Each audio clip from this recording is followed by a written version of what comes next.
Okay, so now we're going to talk about absolute extrema. Absolute extrema are exactly what they sound like. Instead of being local or relative, they are absolute. They are the largest and smallest function values on a given interval. By definition, the absolute maximum value of a function on a given interval is f of a if f of a is greater than or equal to f of x for every value of x in the interval. In other words, it's the highest function value. And note the equal to there because it could occur in more than one place. Think the sine function and 1. 1 occurs multiple times on the sine function, but the absolute maximum value of the sine function is 1 on the interval from negative infinity to infinity. The absolute minimum value of a function on an interval, same thing, is f of a if f of a is less than or equal to f of x. So with that, there is a theorem, and it's called the extreme value theorem. Sometimes abbreviated the EVT, rarely. Normally it's just referred to as the extreme value theorem. If f is a continuous function on a closed interval, then f must have an absolute minimum and an absolute maximum in the interval. And they must occur at either critical values or endpoints of the interval. If you think about it, if you try and draw a function that is continuous and on a closed interval, meaning the endpoints are in the interval, then no matter how you draw it, either your minimum will be at a critical value or your minimum will be at the endpoint. Similarly, your maximum could be at a critical value if my interval stopped here, or the maximum could be at an endpoint. And it has to be at one of those.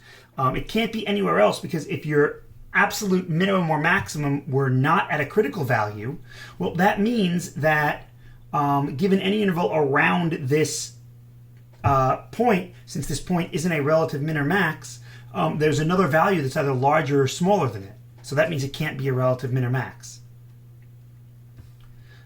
So that means it can't be an absolute min or max. So that's basically why it has to be at a critical value or an endpoint.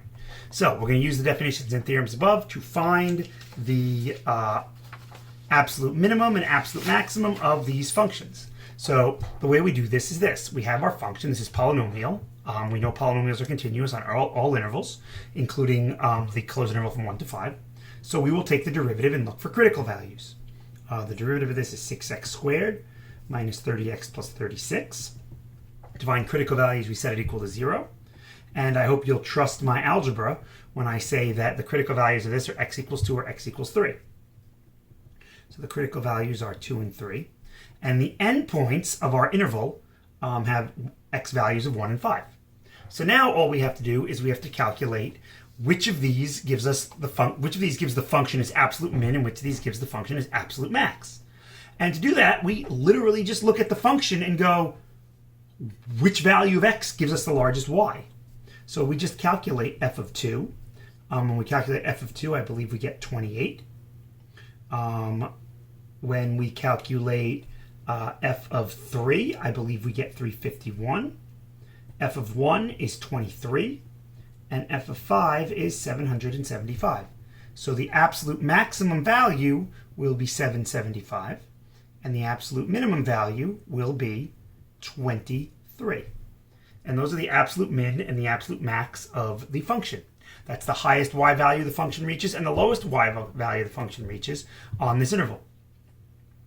And last year when we did this, we just graphed the function in our interval on the graphing calculator and then use the max and the min buttons. But now we don't have to do that anymore because we have calculus that allows us to do this.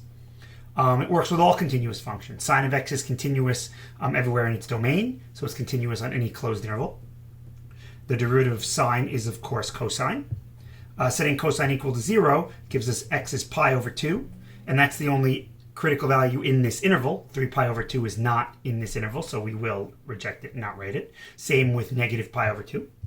And now it's just a matter of testing. Okay, g of 0, sine of 0 is 0. G of 2 pi over 3 is rad 3 over 2. I hope that you're able to come up with that relatively quickly when you are trig masters. And g of pi over 2, sine of pi over 2 is 1. So the absolute maximum is at pi over 2, which is 1. And the absolute minimum is at 0, which is 0. And this brings up something that's kind of helpful to us. Note that when we did this problem, we found only one critical value. And if you remember what the sine curve looks like, it looks like this. And if I were to stop at 2 pi over 3, this is what my curve would look like. So what, you say? Well, since I only found one critical value and my function is continuous, that means that my function is only turning, only changing from increasing to decreasing in one place. That means that to the left of that relative maximum, my function has to be less than the function value at the critical value. And to the right, since we're decreasing, my function has to be less than the value at the critical value. And this brings up a very important theorem involving closed intervals, or even open intervals, and what happens when you have a single critical value. So, as long as f is a continuous function, the interval could be closed, open, half and half, it doesn't matter, and f has only one critical value in that interval, then at that critical value, you will find either the absolute min or the absolute max, and it has to be there. And if you consider why, again, if you only have one critical value on a continuous function, you only have one turning point, which means you're either increasing to that point and then decreasing, so all of your function values are lower than the function value at your turning point, or you're decreasing and then increasing. And again, it could also be where your critical value is because the derivative doesn't exist. It's the same thing. You just wind up with a cusp point instead of a nice, smooth horizontal tangent line. So to illustrate this point, let us look at the polynomial function, the cubic, 4x cubed minus 26x squared plus 40x. We'll find the critical values by taking the derivative. That's 12x squared minus 52x plus 40. Set that equal to 0. And this actually factors into 4, 3x, x, and now let's see. I believe this is plus 10 and minus 1. Get the, let's see.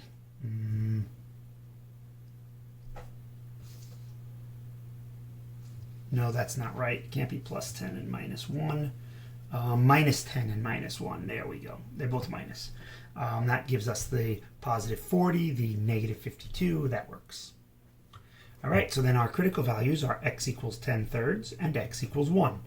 And 10 thirds I can eliminate. This is over 3, and my interval only goes up to 5 halves. So let us reject that. So I only have one critical value. So I should find the absolute min or the absolute max carry at that critical value. Well, let us find out. This is my one critical value, and then I have the endpoint. So I'll test this at 0. I'll test this function at 5 halves, and then I will test this function at 1. So let's see. At 0, that's easy. The function value is 0. And at 1, that's pretty easy too. That would be 44 minus 26. That is 18. And now we just have to find the value of this function at 5 halves.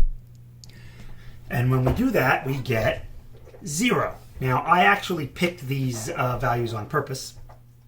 You'll note that the absolute max occurs at 18, and that is our critical value. So the absolute max is 18, and the absolute min is 0. But if we use the theorem above, this only wants the absolute maximum. I don't need the minimum. Here there's the absolute max at 18. Using this theorem above, we can once again, f prime of x equals 12x squared minus 52x plus 40. We get the critical values when we set this equal to 0 of x equals 10 thirds, which we reject, and x equals 1. And now, since x equals 1 is the only critical value, the absolute min or the absolute max will occur there. Well, how do we know which one? Well, we can use either the first or the second derivative test. So I will do both in this example. So the first derivative test, if I do the first derivative test, I will plug into my function, into my derivative, a number less than 1. I'll plug in 0, and I get positive 40. I could plug in like a billion, and I would get something negative, I believe. Or actually, I can't plug in a billion. I would have to plug in 2 because I don't know how far to the right this is. This is 2.5. So I'd have to plug in 2. When I plug in 2, I get 0 would have to be something in between 1 and 10/3. If I go past 10/3, it might change. So I have to still be consistent about that with the first derivative test. So I can't go all the way to the right because there is another critical value there, just not in my interval. I got to stay in my interval. So if we pick 2, we get something negative. And notice I could write my sentence. Since the first derivative is positive to the left of 1 and negative to the right of 1, I have a relative min. And then by this theorem, since I have a relative min and it's the only critical value, I have to have an absolute min. Relative max. Max. Positive and negative max. I'm going to do the second derivative test, though, because the second derivative test is just nicer when it comes to polynomials. This is 24x minus 52, and the second derivative at 1 is 24 minus 52, that's negative 28, which is negative. Therefore, f has a relative max at x equals 1, and then I could write, since x equals 1 is the only critical value in the interval from 0 to 5/2, f must have its absolute max there, which is 18. You plug in f of 1. So if you only have one critical value and your function is continuous, it's got to be the absolute min or max. So in that case, you can just use the first or second derivative test to determine is it a relative min or a relative max, and then use this theorem to go, since it's a relative whatever, it's got to be the absolute whatever. And then the last theorem we're going to look at. If f is a continuous function on the closed interval from a to b, and the absolute minimum or maximum occurs at one of the endpoints, then f does not have an absolute minimum or maximum on the open interval. And this should make sense. Just illustrating this. If I have a function, and here on the closed interval, the max is at this endpoint up here. Well, if instead I make this an open interval, so that I don't include it anymore, I no longer have a max because I can get infinitely close to this point without actually getting there. So let's say that this y value was like 10. I could get infinitely close to 10. I get to 9.99997, but then there's still 9.99998. And if I do 9.99998, there's still 9.99999, and then there's 9.99991, and then 9.99992, and then we can just keep on adding another decimal place there. So let's find the absolute extrema of g of x equals x squared from -1 to 1. We know what that looks like. So we would assume that there isn't an absolute max, and we would be right. And here's how we would show that. Same thing as before. Take the derivative, set it equal to 0, get our critical value. Critical value is 0. There are no endpoints. So in order to test this to see if there is no max or min, what we can do, since this interval is open, when we test the endpoints, is we can do it as limits. And if the value of the limit is the maximum value, then this function doesn't have a max. Because if the limit is a maximum, then it would be like saying, oh, if I fill in the hole at the edge at the end of my interval, I'd have a max. So I hope that makes sense. Like here, I don't have a max, but if I fill in this hole, oh, now I have a max. But we're on the open interval, so I don't. So here's how we would do this. I would test my function at 0, and we get 0. And then I would test the limit as x approaches -1 from the right of g of x, and that's 1. And then the limit as x approaches 1 from the left of g of x, and that's also 1. Note that the 1 is the largest value. So the absolute max of this function would be 1 if I included one of the endpoints, but since they're not included, there is no absolute max. So no absolute max, and 0 is the absolute min. Hope that makes sense. You can do another one here, kind of give you an idea. Remember that the interval from -infinity to infinity is an open interval. So same idea here. We'll take the derivative of this quotient, and to do that we get bottom derivative at the top minus top times derivative of the bottom all over the bottom squared. And if we clean this up, let's see, this is 2t cubed plus 4t minus 2t cubed all over t squared plus 2 squared. Those cancel. And I have to set this equal to 0 and figure out where this is 0. And where this is undefined. And lucky for me, the denominator is always positive, so it's never going to be 0. So no critical values from the derivative being undefined. So the only place where this is 0 is where t equals 0 is my critical value. So let's test. G of 0 is 0 over 2, which is 0. And now we can look at the limit as t approaches negative infinity of g of t. And as t approaches negative infinity, this approaches 1. And the limit as t approaches positive infinity of g of t is also 1. So the absolute minimum of this function is 0, and it does not have an absolute max because the endpoints, the infinities, are not included in the interval. If the infinities were in the interval, if this interval were closed, which we know is impossible, but if it were, then the absolute max would be at the endpoints. It would be 1. But it's not. So, can't be. And now the last thing I want to look at is piecewise functions, because again, piecewise functions are nice because they add an extra layer of understanding. So let's see. Find the absolute extrema of h of x on the following intervals: 0 to 5, negative 5 to 0, and negative 3 to 2. So in all of these, the first thing we need to do is take the derivative. So if we take the derivative of this, that's 2x squared there. So this would be 4x plus 4. This would be negative 2. This is x is less than 1, x is greater than 1. And we notice that our original function is continuous. The left-hand limit at 1 is 1. The right-hand limit at 1 is 1. But it is not differentiable. The left-hand derivative at 1 is 8. The right-hand derivative at 1 is negative 2. So 1 would be a critical value if we needed it. So let's solve this. H prime of x equals 0. So how do we do that? Well, we look for 4x plus 4 equals 0 and negative 2 equals 0. There are no solutions there. And here we get x is negative 1. So all of our possible critical values are negative 1 and 1. So critical values, negative 1 and 1. Possible. So now let's go to A. Well, for A, I have to test my function. Let's see. I would reject negative 1 because it's not in the interval. So I would have to test h of 0, h of 5 for the endpoints, and then h of 1. So let's see. H of 0 would be negative 5. H of 5 would be negative 7. And h of 1, I plug in up here. H of 1 is 1. So here I would get the absolute max is 1, and the absolute min is negative 7. For part B, I'm on the interval from negative 5 to 0. So I would test the endpoints, h of negative 5, h of 0. And now, the only critical value in that interval is negative 1.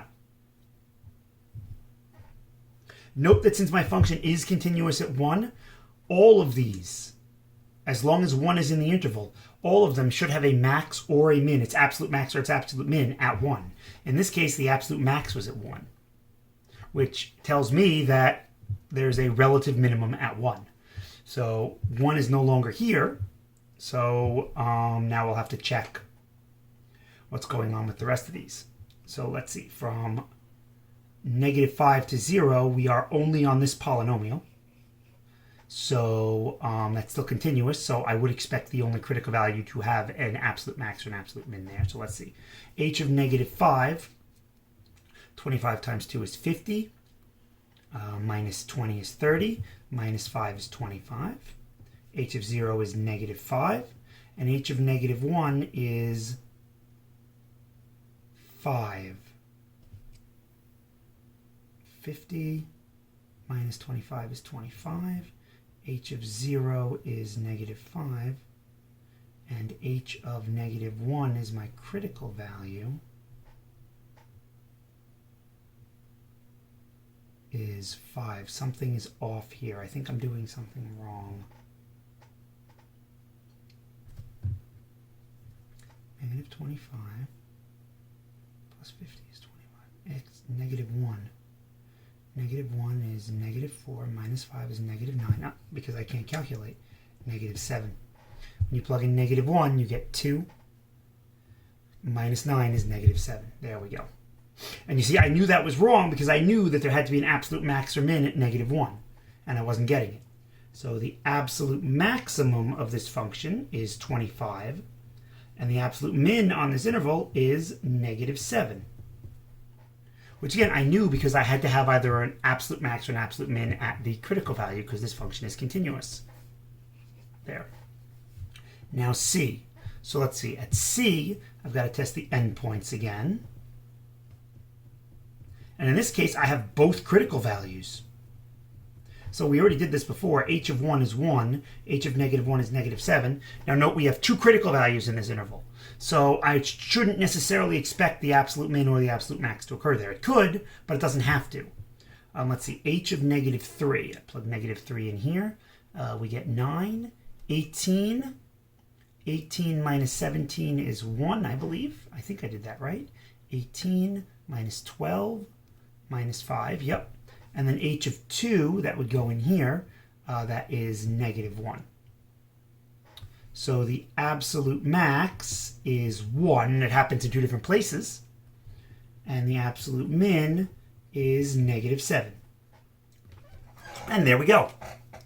And that is a very brief outline of absolute max and absolute min. And if you're wondering where we're going with this, if you remember optimization from last year, we tried to find maximum and minimum values of applied functions. Where does the box have a maximum volume? Where can we maximize profit? Where can we minimize cost? Where can we maximize area? And that's where we're headed with this. So I know there were a couple of small mistakes in here. I hope I corrected them all. And with that, with Thanksgiving coming up, this can get the Cetron Chef seal of approval. Thanks everybody for watching. Bye.